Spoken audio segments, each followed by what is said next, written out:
थी कि ना हुआ पर ना हुआ मीर का अंदाज नसीब, ज़ौक़ यारों ने बहुत ज़ोर गज़ल में मारा। अब गज़ल में देखें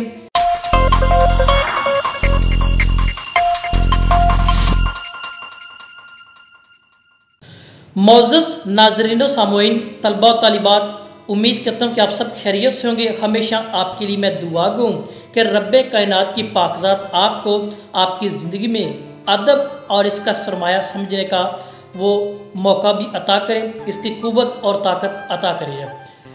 उर्दू के मैदान में गज़ल का नाम हो तो मीर तकी मीर का नाम सहरे फ़हरिस्त और अपनी मिसाल आप नज़र आता है। हमारा आज का मौजू मीर तकी मीर की शायरी के अंदर हुस्न इश्क और रूह मोहब्बत के हवाले से उन अनासर के तज्ज़िया करेंगे और उसका मुताला करके देखें क्या मीर तकी मीर के यहाँ ये चीज़ें मौजूद हैं और अमली तौर पर उन्होंने क्या चीज़ की है। हम आज सारी इन बातों को मुख्तसर अंदाज में देखेंगे। उर्दू गज़ल का मैदान हो या उर्दू अदब का मैदान हो, खुदाए सुखन मीर तकी मीर को कहा जाता है। उर्दू गज़ल के बादशाह भी कहते हैं, बड़े उस्तादों के तौर पर भी इसको समझा जाता है। शेख इमाम बख्श नासिर का नाम लें, गालिब का लें, इब्राहिम ज़ौक़ का लें, तो इन सभी या इनके अलावा उन्होंने इसके उस्ताद और बड़े रेख्ता दान होने का एक एतराफ़ भी किया है।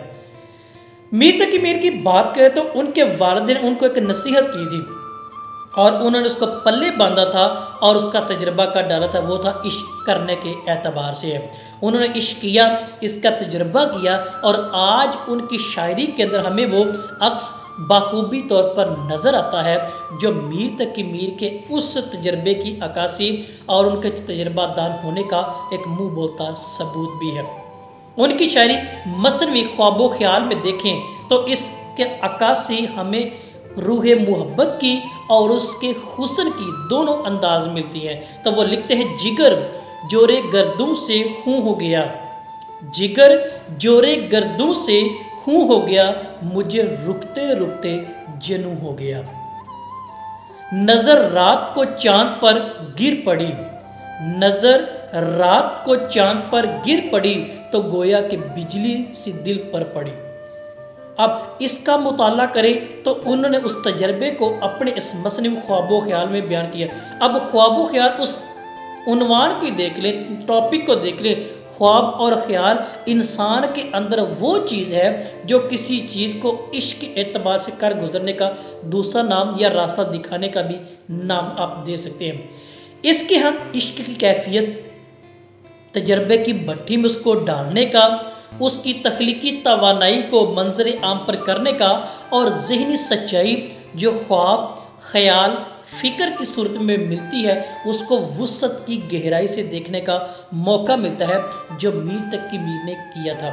इनके यहाँ तजर्बाते इश्क वो वाफर मिकदार में हमें मिलते हैं और इसी वजह से उनका जो अंदाज में सादा और पुरलुत्फ़ मिलता है जो हमें इस बात को साबित करने में आसानी फराहम करता है कि वाकई मीर तकी मीर के यहाँ ये चीज़ मौजूद है जो रूह मोहब्बत और उसके हुस्न और इश्क के दास्तान के तौर पर वो मिलती है। वो रेशमी डोर में मोती पुरोने का जो मतन और फ़न है ना, उसको वो बड़े ही उम्दा अल्फाज के अंदर बयान करते हैं और एक तलमीहाती और इस्ताराती चीज़ बयान करके अपने इश्क की दास्तान को जो वो बातन के लिहाज से थी मंजर यहाँ पर लेके आते हैं। अब कैसे लेते, एक शेर बतौर मिसाल देखें कि हम तूरे इश्क से तो वाकिफ़ नहीं हैं लेकिन, हम तूरे इश्क से तो वाकिफ़ नहीं है लेकिन सीने में जैसे कोई दिल मिला करे है। तो ये वो चीज़, ये वो अंदाज़ जो कोहे तूर कोहे सीना और हज़रत मूसा और खुदा का वो इश्क उसको तलमीहाती तौर पर और इस्ताराती तौर पर यहाँ बयान करके रूह मोहब्बत की उम्दा मिसाल बयान करते हैं। यानी कोहे सीना यहाँ पे बतौर तलमी है जो ईमान अकीदे की अक्कासी मिसाली पैकर होने की और खुदाबंद करीम की वो मोजज़ाती तस्वीर की रंगीनी जो इंसान के अंदर रूह मोहब्बत हुस्न इश्क के तौर पर वो मिलती है। अब रंगों का और इज़्तिराब का वो इकट्ठ भी करते हैं। जो रंग हमारे यहाँ जर्द के सूरत में है, सब्ज़ की सूरत में है, सुर्ख की सूरत में, अब उन रंगों को अपने इश्क की इज़्तिराबी कैफियत के ज़रिए बयान करते हैं। ताकि मेरे इश्क के अंदर वो जो कैफियत है वो दूसरों तक अयां हो सके। वो जो मेरे अंदर रूह की एक मोहब्बत है जो खुदावंद करीम ने फितरत की बिना पे की है, अब उसको वो कुछ यूँ बयान करते हैं, कुछ जर्द जर्द चेहरा कुछ लागरी बदन की, कुछ जर्द जर्द चेहरा कुछ लागरी बदन की, क्या इश्क में हुआ है, क्या इश्क में हुआ है ए मीर हाल तेरा। अब क्या इश्क में हुआ है हाल, अब वो इश्क जर्द रंग, अब रंग और उनके बदन इन दोनों की वो अक्कासी करे, क्योंकि जिस्म और रूह ये वो यकजा है जो इश्क रूह मोहब्बत को मंजर आम पर करने के लिए उम्दा मिसाल के तौर पर वो मिलती है। ये वारदात इश्क का गलबा है, वो इस तरह की कैफियत है जो अपनी रूह में एक तड़प और झलक की सूरत में दूसरों तक अयां करता है और अपने कारी को वो बताता है कि वाकई ये जो मैंने तजर्बा किया अपने बात की नसीहत पर, वो मुझे आज इस मुकाम पे लेके आ चुकी है। तो ये क्या लिखता है फिर, बारहा इसके दर पे जाता हूँ, बारहा उसके दर पे जाता हूँ, हालत इस इज़्तिराब की सी है। अब वो हालत उसके अंदर बातन की है जो इश्क मोहब्बत और उस रूह की कैफियत है जो हुस्न इश्क के रूप में वो जा बजा और उम्दा अल्फाज और असलूब में मिलती है। अब ये वो इश्क की तवानाई है, ये वो हौसला है जो वो बयान करके अपने अल्फाज का सुरमाया वो दूसरों तक पहुंचा रहा है ताकि मेरे बाद भी वो चीज़ समझ में आ सके।